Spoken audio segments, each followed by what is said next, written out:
Welcome to Two Bees in a Podcast, brought to you by the Honeybee Research and Extension Laboratory at the University of Florida's Institute of Food and Agricultural Sciences.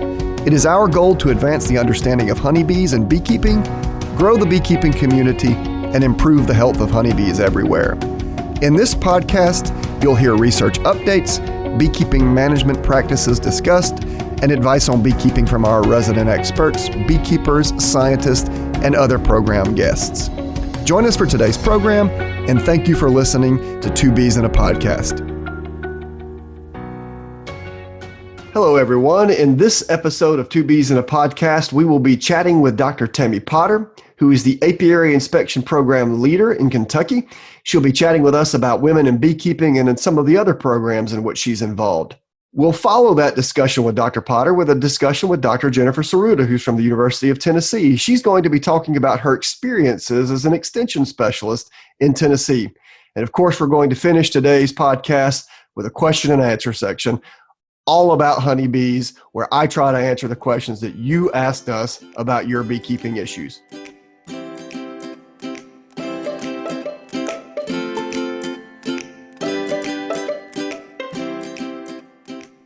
In this segment of Two Bees in a Podcast, Amy and I are joined by Dr. Tammy Potter. She is the Kentucky State Apiarist, as well as a board member for the Eastern Apicultural Society, Project APIS-M, the American Beekeeping Federation's Foundation for the Preservation of Honeybees, and the Honeybee Health Coalition, the latter of which she serves on the steering committee. So, Tammy, you've actually done quite a few things. Thank you for joining us on Two Bees in a Podcast. Thank you for having me. I'm really flattered to be a guest on your program. Yeah, I've been excited since I saw that we've requested that you were to be interviewed. So I'm happy about this. I saw you give various lectures at various meetings over the years. I've really enjoyed them, and I look forward to talking about what we're going to talk about today. So, Amy, what do you think about this? Have you read up on Dr. Potter to see what she's been up to? I have, and because I'm a woman, I really love all of her work, and I really am excited to talk about women in beekeeping today. And that's absolutely where we're headed. But Tammy, before we get there, what I want to hear, because we always do this with our guests, is we want to tell our listeners about the background of our guests and how our guests got into bees or beekeeping in the first place. So that's just how I want to lead off this conversation. Can you tell us a little bit about yourself and your journey into beekeeping and where you are today? I like to tell people that I'm a person whose hobby became a career. Because when I first went to college, I was determined never to do anything with science, math, or agriculture. And so my first career, I was an English professor, and I took a long time to become a beekeeper. I ended up in 1997 finishing my dissertation and spending some time at home in Kentucky. And my grandfather found that he needed an extra pair of hands in the bee yard. And that's really all I was. I didn't know a honeybee from a yellow jacket. And so when we started, just our first hive inspection, it was just an amazing experience for me because of the specificity that the hive is organized in terms of a division of labor. And then that just, after that day, I just kept volunteering to help my grandfather with his bees for the rest of the summer, and learning more about flowering species and learning more about, the division of labor in the colony and the challenges that bees face. And so that was pretty much my interest was at a superficial level, I would say. But I started writing about honeybees as a professor, an English professor, and that led to my first book, Bees in America, How the Honeybee Shapes a Nation, which is very much a social study of how our country has embraced the honeybee as an image and religion and music and art and our work ethic. And from that particular book, I became fascinated by the women beekeepers that I didn't have enough time to explore in Bees in America. And so then I wrote Beeconomy, What Women in Bees Teach Us About Local Trade and Global Markets.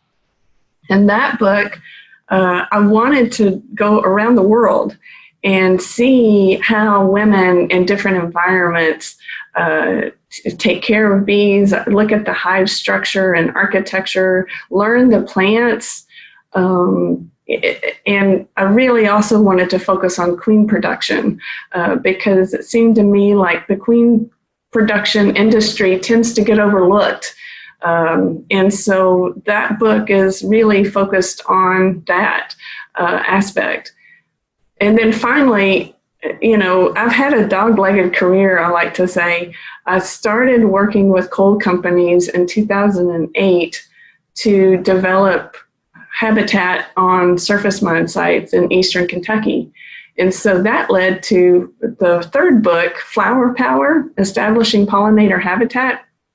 And so I tell people I kind of, I sort of wrote a bee trilogy of the past, present, and future. And it's like Star Wars, except I don't have the royalties that George Lucas gets for his trilogy, but one book led to another. That's amazing. I was going to say, Tammy, the way that I think I first was introduced to you is I saw you giving a talk, and I cannot remember where, but I saw you giving a talk on your work with reclaimed lands from coal mining. So that's the image that was seared in my head, was your contributions to all of that field. And so what was the book that you said that kind of represented that? So that book, it just came out last year. It's published by Wicklass Press, called Flower Power, Establishing Pollinator Habitat. Cool. Okay. That's and awesome. incidentally, for our listeners, every book that you mention, your website, et cetera, we'll make sure and link in our show notes so that all of you guys and gals out there can see what it is Dr. Potter has published. When you can check up on her works and read more about it. Yeah, definitely. I love, Tammy, that you were talking about how you turned your passion into a career. I feel like that's just what beekeepers do. I feel like it's a very specific niche and you really have to love it to be in it. And I think that's amazing. And I know right before we started recording, you were telling me about your husband and how he wasn't a beekeeper, but he kind of married into it. And on your honeymoon, you guys were keeping bees, right? He learned to light a smoker on your honeymoon. He was a very good friend about it. As I was telling Amy, he had already proposed, and I already had a ring on my finger when he asked if he needed to be a beekeeper to get married to me. To which you said, yeah. And no, Jamie, I told the most bald-faced lie I have ever told in my life. I said, no, of course not, baby. You did not have to be a beekeeper. Marry me. And so he does get high points for being a good sport on our honeymoon. We did go to one of our bee yards on a surface mine site, and he learned how to light a smoker, and he's been at it ever since. That's so funny. He is the beekeeper's keeper now. That's well, Tammy, what I find really crazy about what we do, so I've been keeping bees since I was 12 now, so that's been about 30 years, and it's so contagious because it was a short, it seemed like a while before people around me kind of caught on to it, but now it seems like just by me being a beekeeper, I think about all the people who have gotten into bees as a result of just me being a beekeeper, from back home where I am to now professionally as well. And you can claim the same thing. Heck, your husband is a beekeeper as a result of that. And so if we could all kind of think about how, the beekeeping disease, as it were, has spread from each of us individually becoming beekeepers. My father-in-law keeps bees now. It's just amazing to think about kind of the spread as an individual. And I know you've had that same influence on others too. Yeah. That's so fun. Okay, so let's get back to what we were talking about, and let's talk about Beeconomy. So what was the history behind Beeconomy, and what was your inspiration for writing it? I love that you were in English, that was your profession before you became a beekeeper, and you've kind of been able to tie the two of them together. It just seems like a perfect fit for you.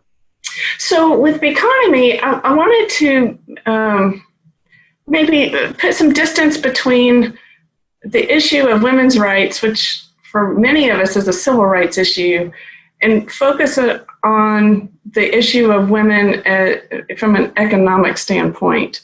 And what I ended up doing with Beeconomy is basically making an argument that women tend to live longer than men. They make less than men, at least 30% less than men on average. And that statistic is still in place, even though Beeconomy came out in 2012. That's not an outdated statistic. Mm-hmm. And then for many families, women end up providing the food production for both the younger generation and also the older generation as the older generation ages and maybe needs more help. And so a lot of that labor falls on women to step up and provide.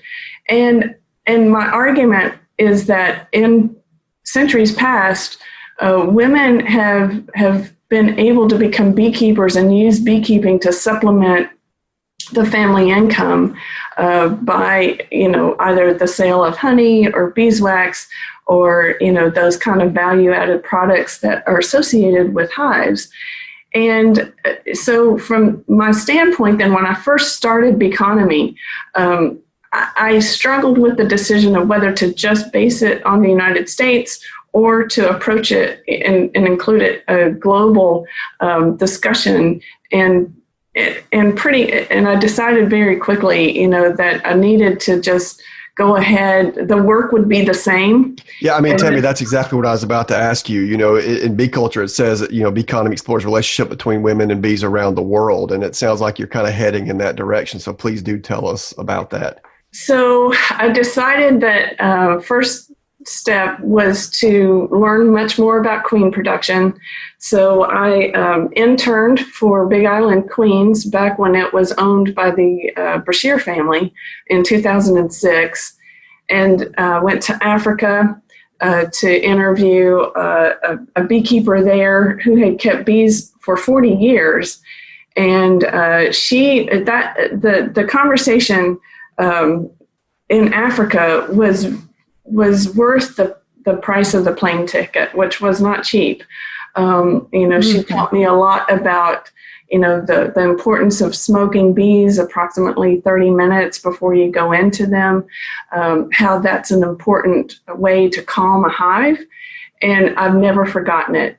She also stressed the importance of having a lot of space between the hives, so the pheromones couldn't bounce off of each other. And it's still one of those things I like to stress to beginners. So I worked in Hawaii as an intern. I went to Africa. I went to Australia in 2007. These are places where, I was able to see women working different types of hives. For one, that was important to me, was to get some visibility of all of the diversity of hives.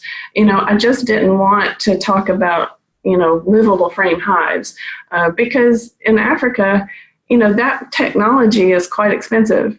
And also in Africa, women use honey in markedly different ways. I mean, they are primarily beer makers in the country of Zambia, for instance. So it's not as if beekeeping is a one-size-fits-all. Mm-hmm. And our approaches to beekeeping need to be flexible. That's what I've learned through the travel. That's really neat. I was just wondering if I can travel with you when we're able to do that after COVID. Will you take me with you and put me in your suitcase? This is, the whole COVID virus pandemic is such a mind-altering phenomena, because you have to realize that you yourself now, I myself, can be a vector of this virus. And so, we were talking about this before the interview started. That has curtailed my desire to travel as much as I'd like to, because, as I said, realizing that you yourself can be a vector of a virus, a contagious virus that doesn't have a vaccine, that doesn't have a cure, it puts the brakes on my desire to write another book, frankly. Sure. So in one of your books, in Bee Culture, there's an article that was written about you and Beeconomy, and there was a statement that said, there's an impact and potential of the female aspect intrinsic to beekeeping. And I know you kind of touched base on that a little bit early on, but can you discuss this a little bit further? Well, I think one of the things that I learned, one of the biggest differences to me between, say, honey production and queen production is that, first of all, when I was in Hawaii, now this is 10 years ago, so things could have changed. But the queen catching crew had a lot of women on the queen catching crew, and the way that they approached hives was different. It was there was a lot more patience, shall we say. You have to catch queens by their wings, so you can't wear gloves. A lot of the nooks were smaller than honey production hives, so a lot of times you don't need a smoker or even a veil for that matter at that time. And so it was a more liberating experience to be working on a queen catching crew with other women, and just seeing that you don't have to necessarily, schlep boxes filled with honey from one place to another and handle the hives as roughly as I had seen people.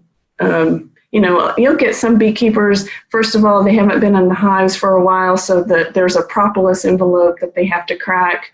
And when the hive tool doesn't go in between the supers as smoothly as they'd like, they'll start pounding the hive tool in between the supers, which of course just enrages the bees. But they're wearing gloves, so as far as they're concerned, that's just good, clean fun for them. But it was a totally separate style of beekeeping. And when I'm talking to women beekeepers now, I stress that if they could just spend more time with nooks, get comfortable, finding queens, get comfortable, picking them up by their wings, getting through that phenomena that I call bee shyness, mm-hmm. which is just simply a nice way of saying fear. Then they find that their hives are much easier to work. And it could have been that, if the queen catching crew had been all men, maybe I wouldn't have had that insight, Amy, to be quite honest with you. Mm-hmm. But at that point in time, it was primarily women. And so, and I haven't seen anything since then to alter that perception. But, one of the other things that my travel has taught me too is that, like I said, in Zambia, women don't necessarily have to be beekeepers to make beekeeping economically productive. Their primary role is making honey beer, and that mm-hmm. becomes the contribution to the family economy. And so I think that there's, like I said, a good deal of flexibility and creativity that women can bring to beekeeping that can help their family unit become, fill those gaps, whatever those gaps may be. Either, sure. They're bringing in more money because, somebody's been laid off, or they are providing food to the younger members or the older members. And that's been the way that women have had to operate. It's commonplace, for instance, for a wife to follow her husband to a different city if he takes a better job. Those are norms that most of the women, certainly in my generation, I hope not for yours, but for my generation, have grown up with. That your career is second to your spouse's. Mm-hmm. So Tammy, I have like a zillion thoughts about this, and I will have to have you on again to talk about it. But there's been a couple of eye-opening things that happened to me over the last, I guess, 15 years. Number one, 18 years ago, I got married, right? So it brought a woman into my life who I'm hanging around all the time now. She also has a PhD. her work. Amanda is most impressive. Yeah, she's I a think great girl. you showed remarkable good judgment, Jamie. Yeah, well, I did a great job. She really fell down on her choice of selection, but nevertheless, I very vividly remember when we moved to Florida. She's a smaller woman, and so she worked for the Florida Department of Agriculture with a bunch of men, and the idea was like, well, we can move these boxes for you. And I remember very vividly her being 9 months pregnant, and yeah, maybe she couldn't have picked up that full, medium super of honey. So what she did is she just took an empty medium super with her, and she took all the frames out of it, put it in that box, and then went down to the next box. And so, she outthought them and was able to do the work regardless. And the second thing, and this has really been the more impactful thing with me with regard to women, like I said, I could go on for days about this, but my wife and I, we have 2 sons and we have 2 daughters. And I have caught myself many times saying the things that are very stereotypical to say with sons and daughters. And the further I get along into it, the more I feel like I'm having to work as a father to tell my daughters, you can do anything. Do not listen to this nonsense about things that men do and things that women do. Just, it's nonsense. You girls can do anything. And as a father of daughters, it really began to impress upon me how important it is just to start with the mindset that you are capable of doing anything.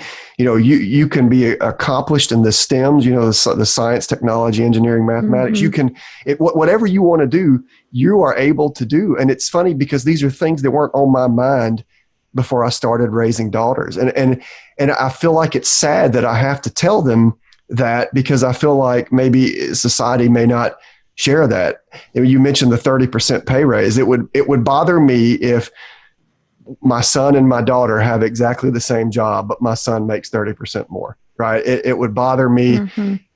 These things are troubling to me. And I feel like as a father who's raising 2 young daughters at the moment, it feels like it's necessary to start at the beginning and saying, you are capable, you can do these things. And all of, like I said, I could go on for days about this, but those 2 occurrences, being married and seeing Amanda do these great things when she was super pregnant and out in the field and all this stuff. And then seeing my daughters with regard to my sons and having to work my way through that, striving to be an appropriate parent. I don't know, these things have really impacted me recently.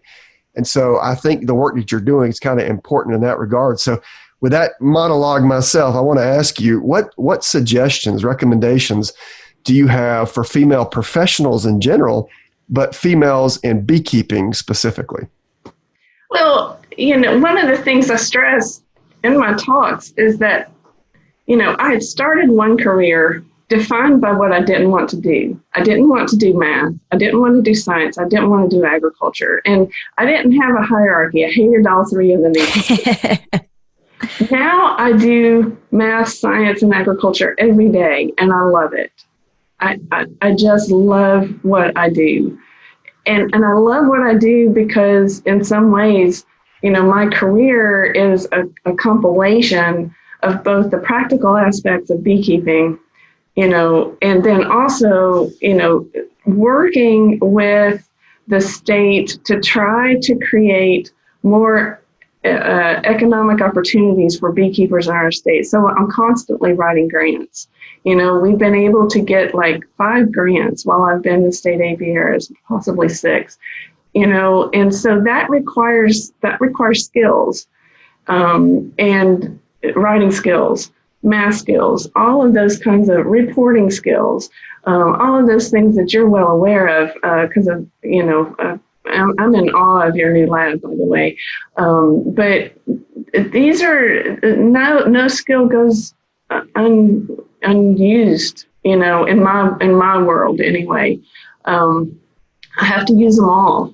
And I wouldn't be as effective as an apiarist if I didn't have that previous career as an English professor. But I had to be flexible and gain the skills that I needed to be the state apiarist. And I was willing to take a pay cut. I was an intern when I was 36 years old, working from Big Island, Queens, just to learn the basics of the queen production industry. And I think that is an important thing to say, that it's okay to volunteer and do these kinds of things, even though you don't get paid. If it helps in the long run get to where you want to be as a beekeeper, which is what 2006 in Hawaii I did. And then I continued to go back to Hawaii and work for Big Island Queens, to the extent that I could help, for three more years. Because you're always learning at that point. If you're working in industry, you will pick up things, small things that you don't think about, and no one ever writes about in an article, because it is so small. You don't think about these things. The smoking bees 30 minutes before you go into perhaps a super aggressive hive, for instance, or when it's August out and there's a nectar dearth and the bees are cranky.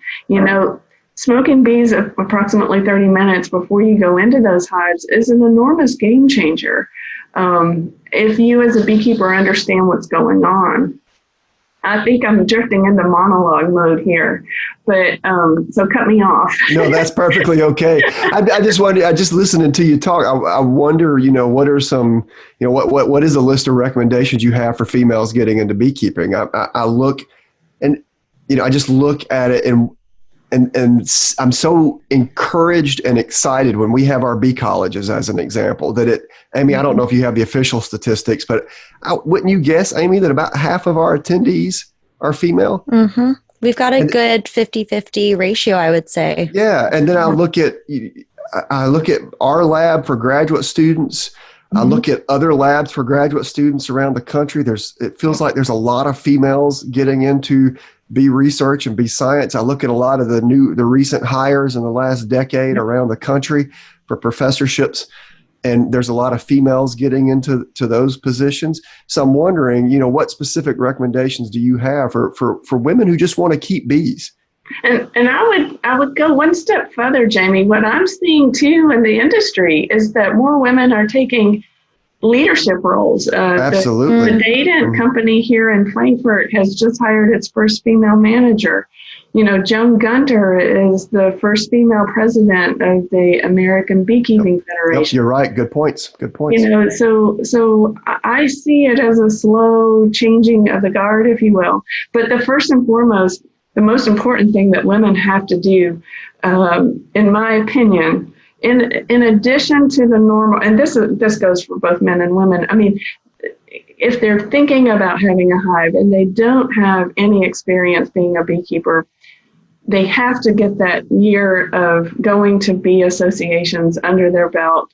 Absolutely. And that gives them time to explore their equipment, because what seems to me happens, it's like when you go to a shoe store and you tell the salesperson, I have a size 8 foot, and the salesperson comes back with a size 10 shoe and says, oh, you'll grow into it.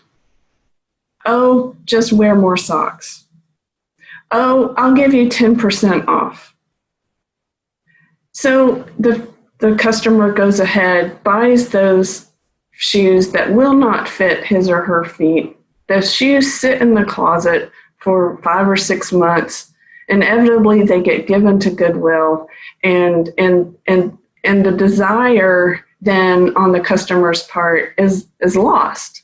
And I see the same thing happening with beekeeping. I see a woman show up at a beekeeping supply joint and they sell her the beginner's kit. The beginner's kit is fraught with all kinds of potential mistakes. Let's start with the hive tool, which is not a J-hook, right? So they end up chipping their woodenware in the frames if there's propolis there. It always contains a 10 frame deep. It always contains a pith helmet and a veil, so the beginner can't possibly see an egg in a frame. These are all issues that I have with the beginner's kit. The only issue I don't have with a beginner's kit is when they include a book, such as, say, Keith Delaplane's First Lessons in Beekeeping. The book is fine. I have no issues with the book or its author. But the way that beginner's kit is typically designed is to give a beginner, just these very basics, which always end up hindering a person from developing. So for instance, and I'm a case in point, I'll be the first to admit, I had a pith helmet as in that veil, and I didn't learn that I could do something differently regarding that veil until I went to Hawaii, and we were just working with a baseball cap and a veil. And that was the most liberating experience for me. Just being able to see an egg and not have to have this cumbersome equipment. It was an albatross. It was holding me back. The difference in hive tool, same thing. Having a smoker with a taller bellows, you may spend like $5 more, but the smoker is easier to light and it stays lit longer. Those little things are, can make a difference, for somebody who's learning, it seems to me. And let's talk about those 10 frame deeps, which I think are just holdovers from the 19th century. If I could, I'd burn every one of them in the whole country. Now I'm on a soapbox. Now it's no longer a monologue. Now I'm into a full-fledged rant. I hate 10 frame deeps. So one of the things that we have been in the process of doing, and I say we because my husband has really taken the lead on this. We do have polystyrene hives because guess who else hates 10 frame deeps? Exactly. It took one marital season for my husband to agree with me that the 10 frame deeps had to go. All right. And so we have shifted our apiaries over to 6 frame polystyrene hives. And that's a big difference. And so I want all people to realize that this is not something that I think is gender specific.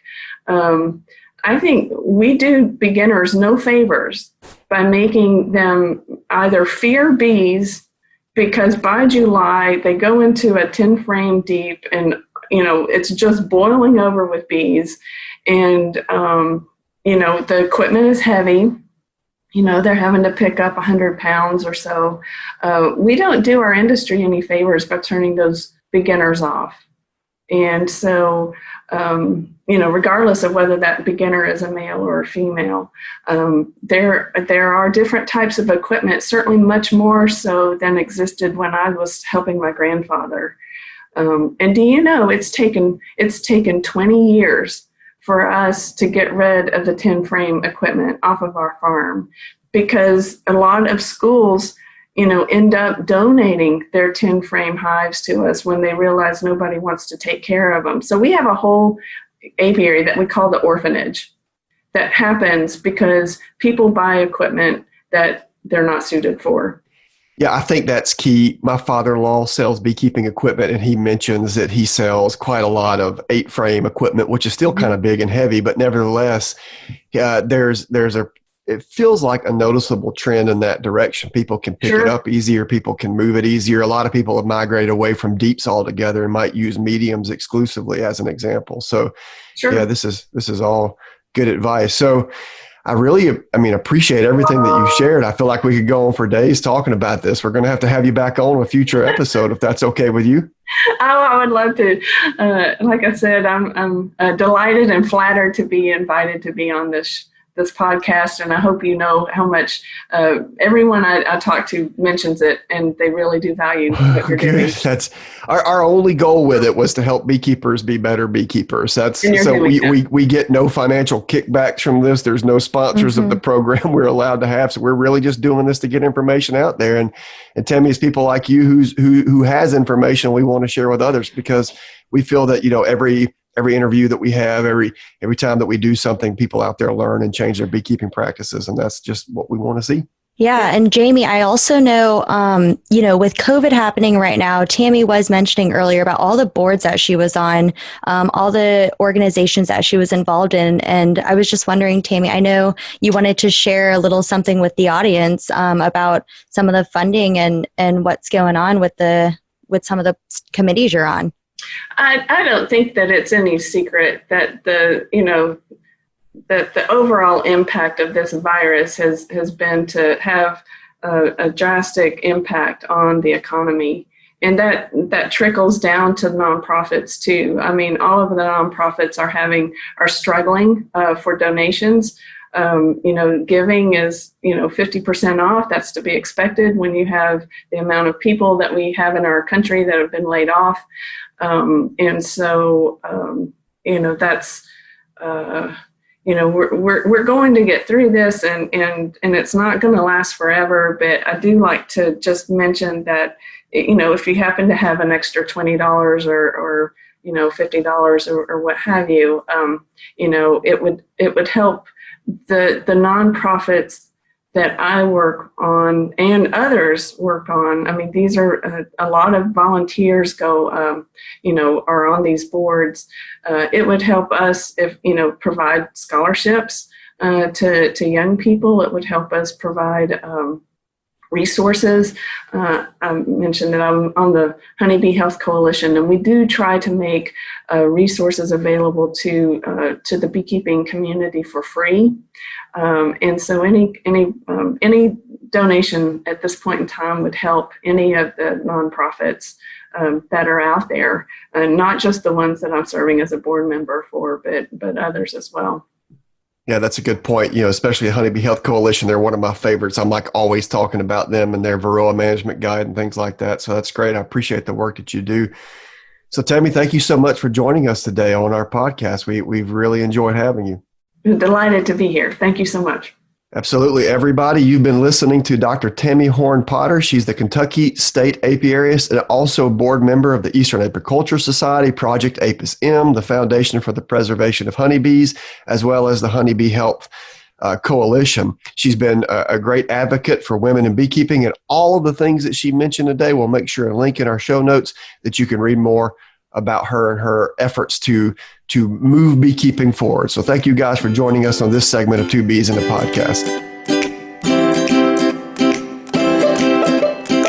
For additional resources, visit the podcast page on our website, ufhoneybee.com.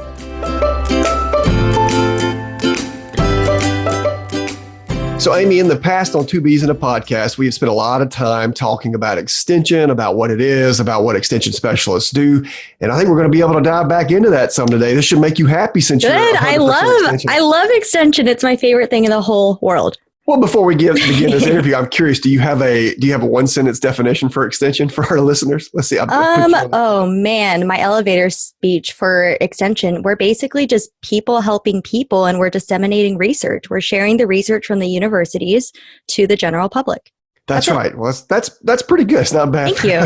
For an on-the-spot impromptu definition. Well, the reason I'm asking you about it is because we're interviewing an extension specialist today. She is Dr. Jennifer Tsuruda, who's an assistant professor and apiculture specialist in the entomology and plant pathology department at the University of Tennessee. Jennifer, thank you for joining us on Two Bees in a Podcast.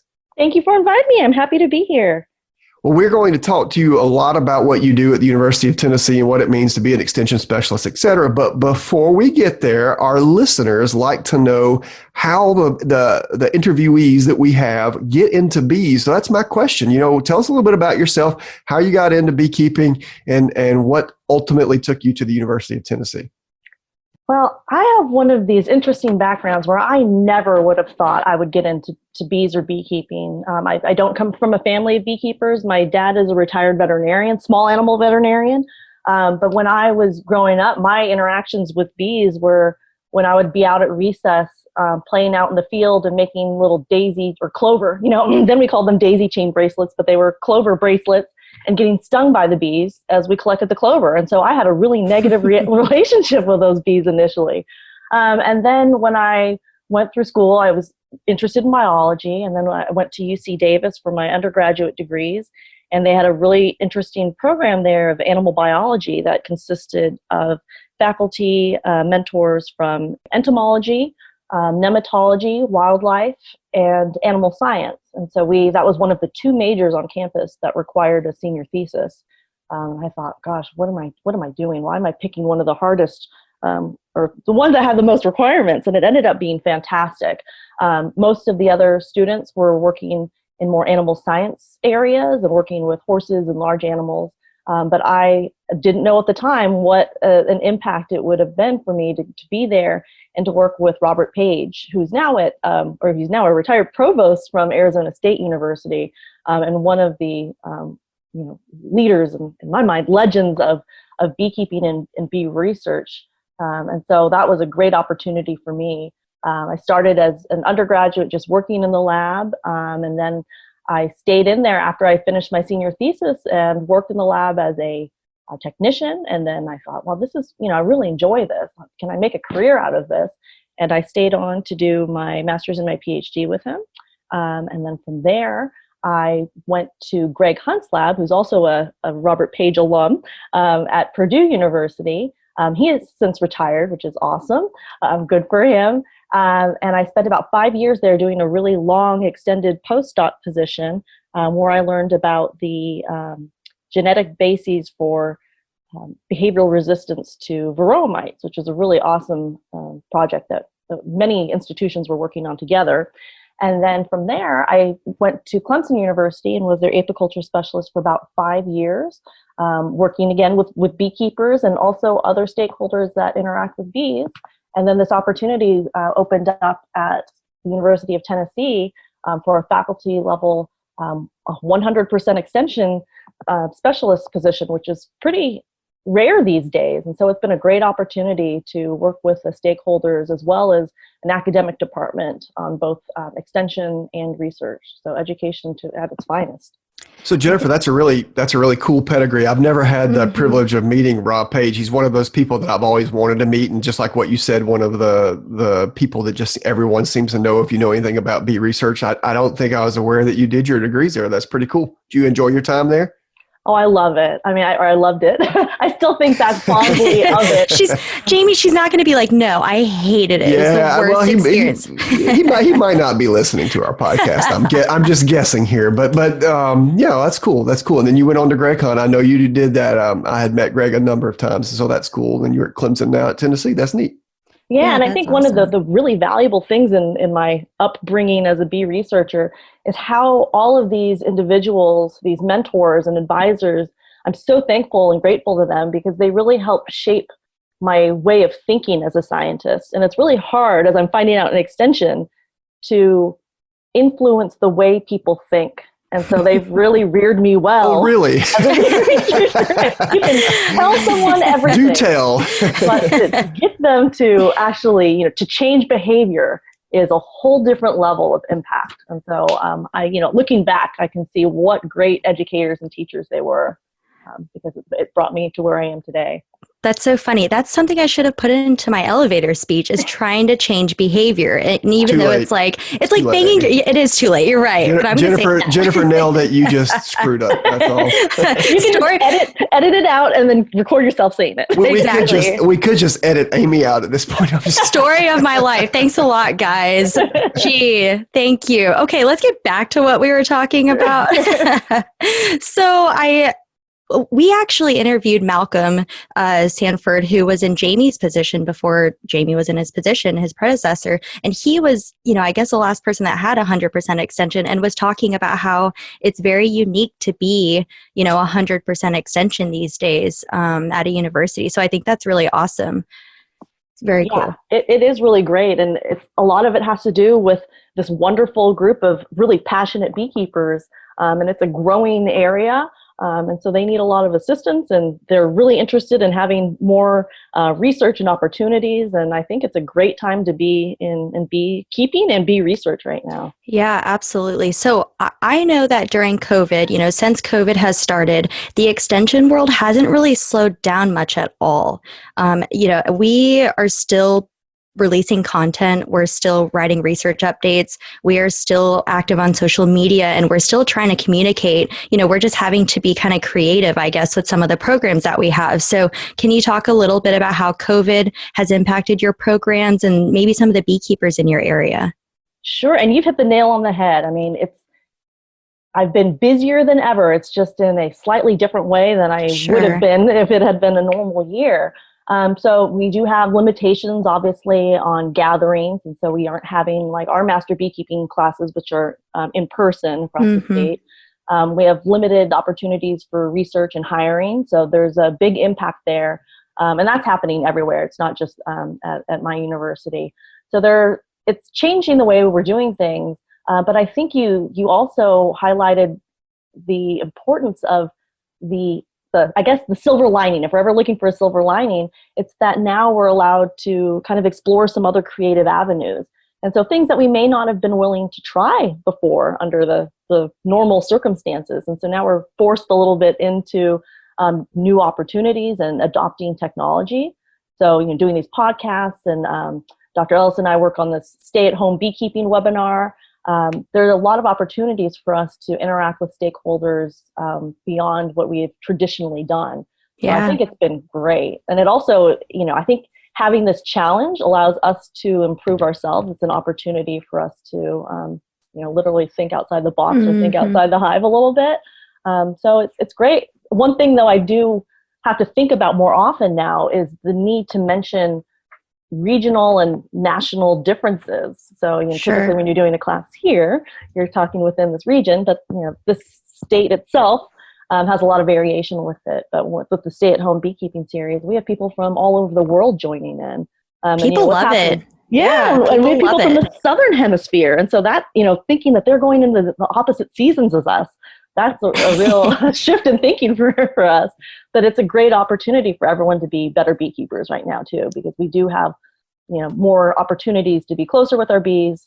We're lucky that agriculture hasn't been shut down. There have been impacts on commercial beekeepers and pollination contracts, which is really unfortunate, and we really need to get things under control to help that industry as well. But there's a meme that's online talking about how beekeepers in general have been practicing social distancing all their life. This was just a perfect opportunity for them to continue doing what they've been doing. So good job, guys. and gals. I was going to ask you what a meme is, but I guess I'd be showing my age. Meme. Anyway, a meme. I never understood what those were. Jennifer, I think when we talk about extension, a lot of people sometimes get lost, right? Amy gave us that great definition early on. We've been talking a little bit about it. But, you work at a land-grant institution. I work at a land-grant institution. We have a previous podcast episode on this. But for the benefit of maybe new listeners, the fact that you work at a land-grant and that I work at a land-grant means that our respective institutions have responsibilities in teaching, research, and instruction. So instruction is what people think of when they think of professors, right? Someone teaching students. Research is what you think of when you think of science, solving problems. But extension, just like what you mentioned earlier, it's solving problems and trying to change behaviors. And so people who are at land-grant institutions and have responsibilities in extension are often called extension specialists. So I'm a professor and extension specialist at the University of Florida. You're a professor and an extension specialist at the University of Tennessee. So one of the things that means is that you and I will have email inboxes that are much larger than the average individual's email inbox. So I'm curious, with regard to your extension programming in Tennessee, what are some big issues? What's blowing up your email these days? What's the kind of things that people are always asking you about? Yeah, thank you for hitting on that point so that I don't have to say it myself. But I think, our email and phone call logs are a lot different than people with other types of appointments. And that's great because people think of us as important resources for their problems, which is awesome. Right now, what I'm seeing And it's partially just because of media exposure, but there's still interest in Asian giant hornets. And now we dealt with your. Oh, you just said that phrase, whose name must not be spoken. Well, okay. I still receive calls and emails every day. I'm surprised it's not an acronym by now, AGH or something like that. But anyway, Okay, Asian so giant hornets. you can edit this part out, but I find it very hilarious that Asian giant hornets, their acronym is and then European hornet is and then the other one we have an issue with down here is the or we were having with before is the the southern yellow jacket, which, like, if you just look at the acronym, it's SI. It's, they're all like really negative styles. I don't like any of our B acronyms. I can't stand parasitic mite syndrome. I just wish that people would stop acronyming things. And American foulbrood versus Africanized, honey, exactly. it all just gets confused. You know what? I'm probably not going to cut that out of the podcast. I hope that's okay. It's just, these weird little things that happen in my head in the extension line.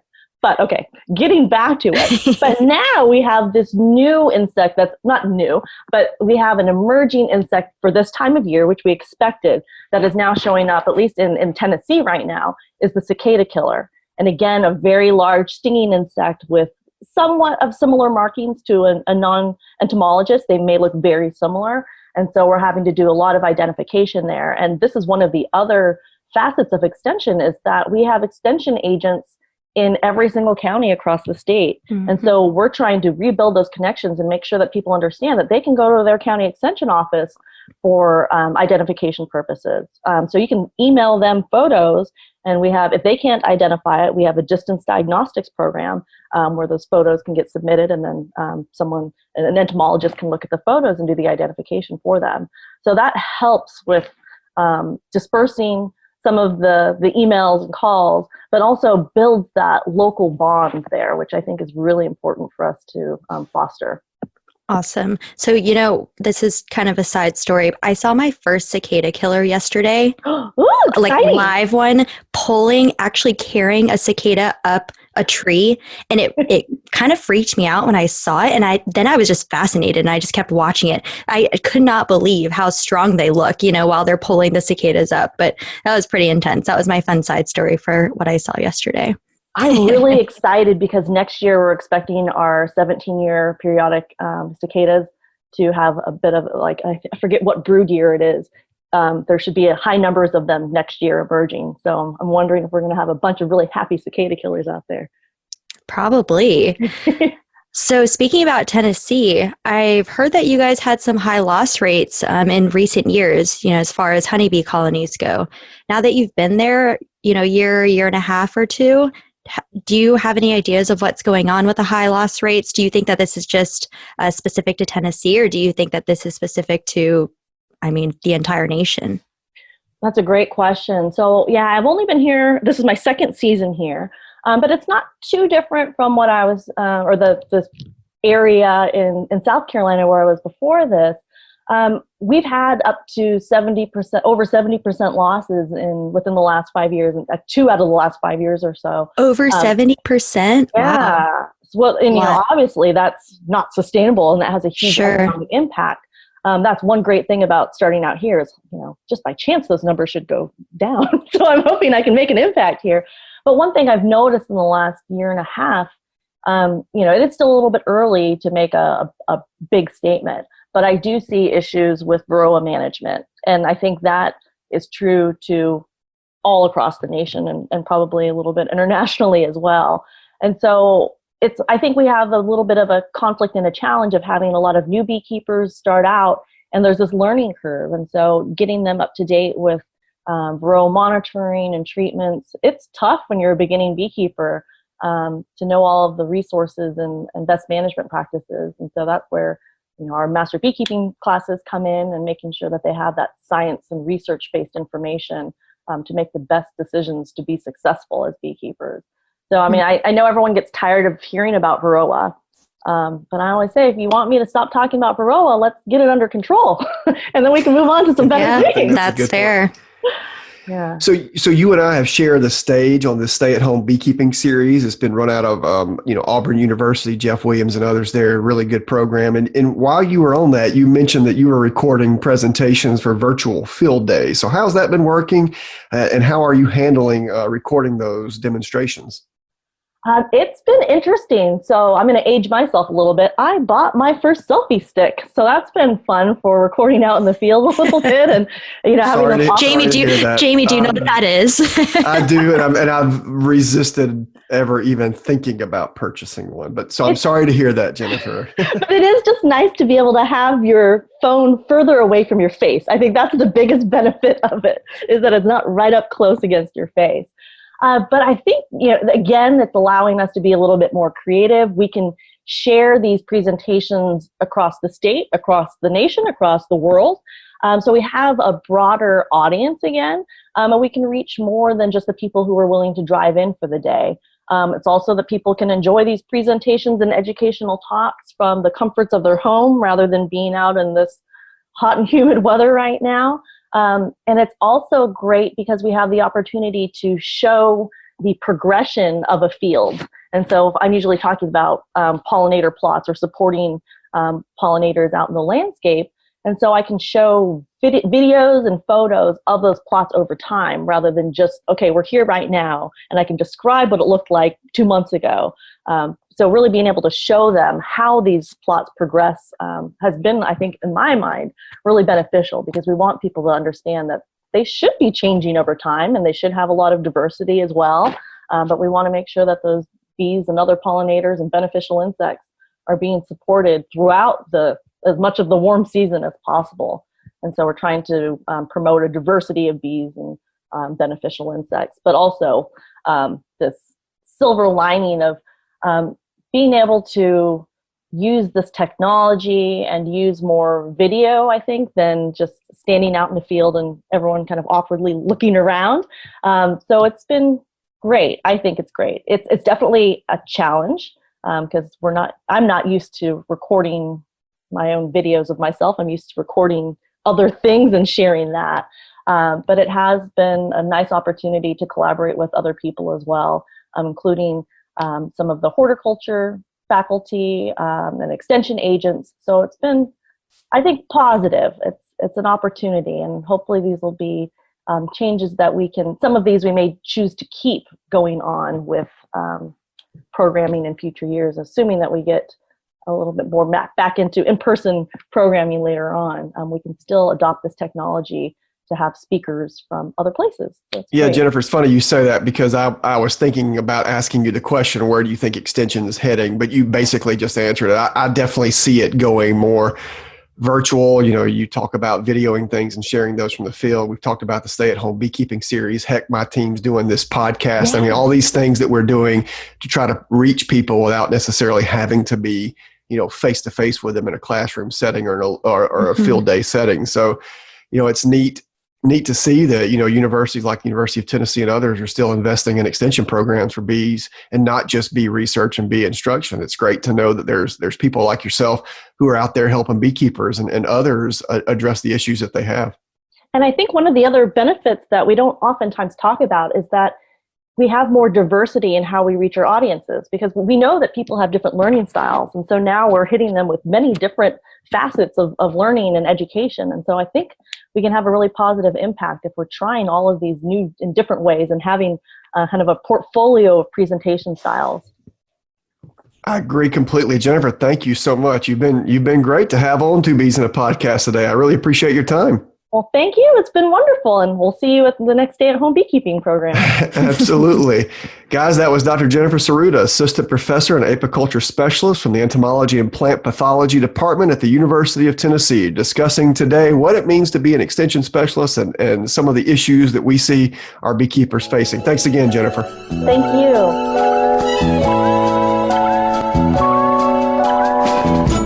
It's everybody's favorite game show, Stump the Chump. Okay, it's that time, the question and answer, the Stump the Chump time. Jamie, you ready? I am ready to be the chump for today, Amy.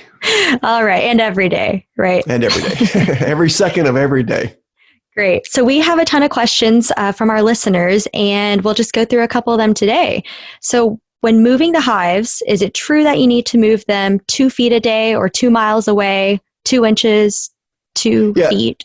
That's a very common question that I get. And then that saying 2 feet, is it 2 feet a day or 2 miles away? Yes, that's a saying that often goes with it. So it's based on the premise that worker bees have, honed in to where their hive is located, right? It's by this tree, it's by this stump, it's by this bush, it's by this fence, etc.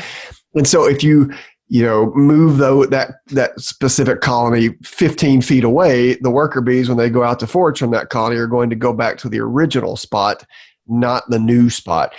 And so that's led a lot of beekeepers to say, if you just move your colony a couple feet every day, then you'll be okay. So that is true. It's if you're going to move your bees within your yard, it's best to just move the hive, 2 to 3 feet every day. And but here's the deal, Amy, it's kind of a tricky question, because if I've got a backyard full of colonies, let's just say for the sake of argument, 5, if I'm going to move one of those, it's really not that necessary to move it a few feet a day, because your workers are just going to drift back into the colonies that are already there. I don't think that that's a problem. And if you've only got one colony in your backyard, I've found that it's actually okay to move it 5 or more feet, because yes, they do kind of locate the spot where that hive was, but they also recognize the hive for what it is. So if it's the only white box in that area and you move it 5 or 10 feet, they're going to also go kind of to that area and look for the nearest white box.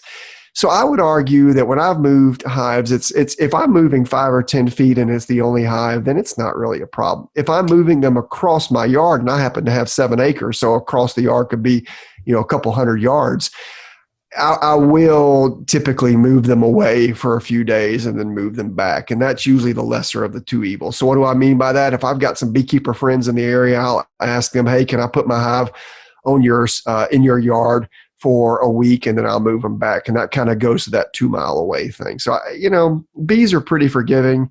I don't usually worry about it too much, but if I'm going to move just a few feet to the backyard, then I'll move them that kind of 2 to 3 feet a day. But if I'm going to move them drastically, 15 yards or more, I will try to take the hive away for a week before I bring them back. I know that's a long, rambling answer, but that's kind of the thought process that I go through when I ask myself, how far should I move it? Well, it kind of seems like this might be a lot of work, but what about moving it, across, let's say, your yard 15 yards or 15 feet or so, and then leaving an empty super in the location that it used to be? Would that be an option, and just dumping the bees, or no? That. Yeah, some people do that. I think that certainly can work, but you're kind of going to go back to the same problem, right? When you dump those bees back into where the new spot is for the new hive. You're just going to keep going back. Yeah. And so what I do, if it's my general rule of thumb is if it is the sole colony, within about 15 or so feet, then I'll just move it however far I want to, kind of within that 15-foot radius. And if there's a few colonies there, then I don't care if the bees drift back to the old site, because they're going to end up in those old colonies, and I don't consider that a wash. But if it's, one colony, if I only have one colony and want to move that thing 20, 30 or more feet, then I'll usually take it away for a week before bringing it back. That's so funny. I feel like we should change the segment to be called It Depends. Yeah, I know it is. There's so many potential reasons. But I guess if I had to boil it down to something, 2 feet a day or 2 miles away. So it sounds like the questioner answered their own question with a statement that they put in. Yeah, that's fair. Okay, so the next question we have is, how can we incorporate, so I got a call the other day from this individual, and she was asking how to incorporate integrated pest management in a top bar hive, or, she's using a top bar hive, but she's kind of having issues with small hive beetles. And so, she's wondering, how can she incorporate IPM into top bar hive, or basically anything that's not a Langstroth hive? So that's an interesting question, and it's based on the premise that IPM may be difficult to do because most IPM strategies are built for Langstroth hives. And I would argue that there's only a few exceptions that I can think of. What I would argue is that a top bar hive sometimes called the Kenyan top bar hive. So those of you who are listening to us and not knowing what we're talking about, you can look that up online, Kenyan top bar hive or top bar hive. Most everything that you would do in a Langstroth hive for Varroa, you could do in a top bar hive for Varroa. You can put screen bottoms on top bar hives. You can hang the treatments in top bar hives. You can use tolerant or resistant queen lines in top bar hives. So I would argue for Varroa, it's tit for tat. You can do essentially in top bar hives what you can do in Langstroth hives. I think the only pest or pathogen that I think you might struggle with specifically in a top bar hive could be small hive beetles, because as an example, some of the traps that are often recommended, better beetle blasters or variations thereof, they hang between frames. And if you know much about a top bar hive, hanging between a frame is still possible, but the lid of a top bar hive rests physically on top of the frame, so there's no gap for those traps.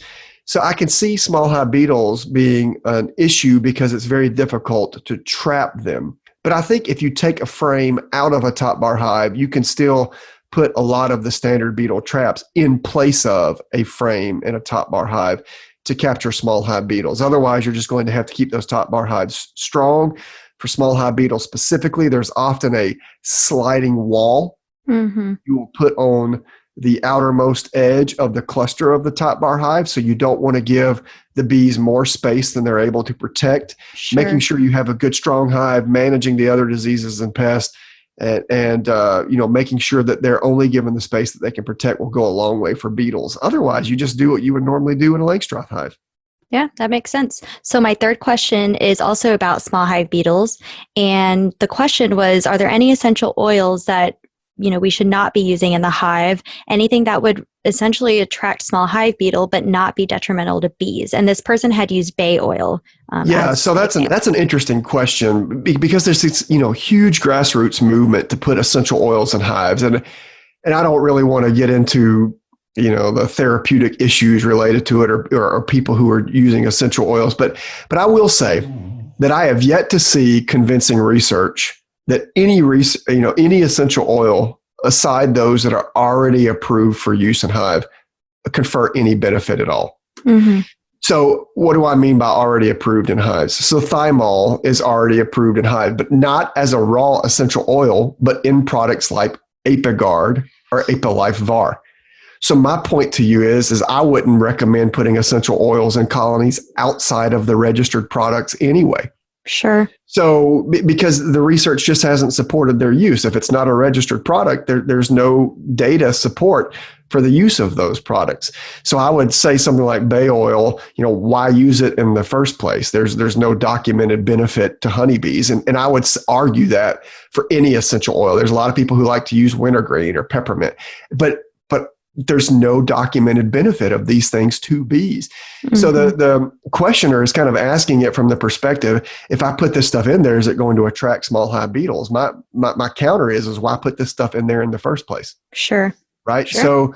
So there's not a lot of work done showing these things being attractant to or repellent to small hive beetles. I actually did a project when I was a postdoc and an undergraduate student looking at some of the Apilife Var products and some other things that people were using at the time for controlling Varroa, and those included things like thymol, camphor, eucalyptol, and menthol that are in Apilife Var. Apiguard is based solely on thymol, and I would argue that you can use those things for Varroa the way that they say, and that you shouldn't have concerns about whether or not they're going to be small hive beetles that accompany that. So yeah, that's also a long rambling answer to say that I can't think of good reasons to put essential oils in colonies beyond those essential oils that are already part of registered products. Sure. And that goes back to what we always say is the label's the law. And I don't know if there is, Absolutely. And there's no labels for any of these exactly. things. And what I can tell you what's happening is that people, there's this movement towards essential oils as holistic medicines for humans and other things like that. And that's kind of bled its way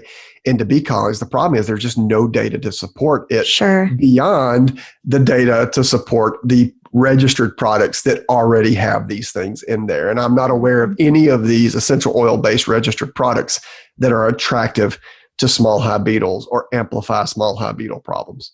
Great. All right. Well, thank you so much. And everyone, keep the questions coming.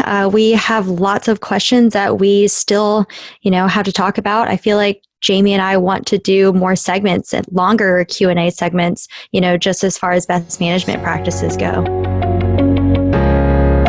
Hi, everyone. Thank you so much for listening to this week's episode of Two Bees in a Podcast. We would like to give an extra special thank you to our audio engineer, James Weaver, and to our podcast coordinator, Jacqueline Ianj. Without their hard work, Two Bees in a Podcast would not be possible. For more information and additional resources for today's episode, don't forget to visit the UF-IFAS Honeybee Research and Extension Laboratory's website, ufhoneybee.com. Do you have questions you want answered on air? If so, email them to honeybee@ifas.ufl.edu or message us on Twitter, Instagram, or Facebook at UF Honeybee Lab. While there, don't forget to follow us. Thank you for listening to Two Bees in a Podcast.